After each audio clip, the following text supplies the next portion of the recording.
So many of you struggle with brain fog. It's one of the most common conditions people go to their doctors for and walk away with nothing, right? It's like you're getting older, your memory's going to decline, or we don't know what's wrong, you're perfectly healthy, your blood work looks normal, but you're struggling to focus, to remember. You walk in the kitchen and you're like, why did I come into this room? And you just can't bring the words to your lips when you're trying to say things. These are all hallmark symptoms of brain fog, which is a form of inflammation.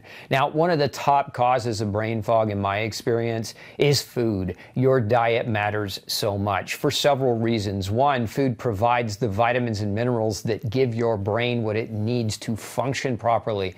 But number two, the best of foods for some can be the worst of poisons for others. If you've ever heard the expression, one man's food is another's poison, this is what I'm referring to. You could have food sensitivities or food allergies that are driving inflammation inside of your body that are slowing down your metabolism and your ability to produce energy, including in your brain.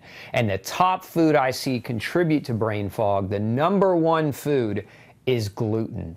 Gluten is a neurotoxin. There are numerous research studies that show the impact of gluten on your brain and nervous system, and you want to seriously consider gluten as a potential factor if you're struggling with persistent brain fog.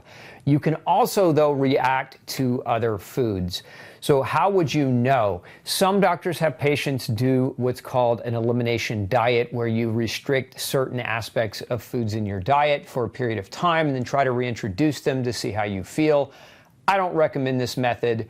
It's too construed and confusing. There's a type of reaction called a delayed hypersensitivity response, and the inflammation from an ingestion of food can last up to 3 weeks. So if you're doing an elimination diet and you're trying to judge how you feel day by day, it's really, really hard to catch that window of 3 weeks when you're trying to measure your feelings acutely in that day-to-day scenario. So doing delayed hypersensitivity testing, in my opinion, is one of the best things that you can do, especially if you've already tried elimination diets and continue to struggle. Now, if you want to learn more about testing for food, check the link below. I'll put a few links up, one for food sensitivity testing and another for gluten testing. Both simple tests that you can do to get a potential answer as to why your brain is running on low.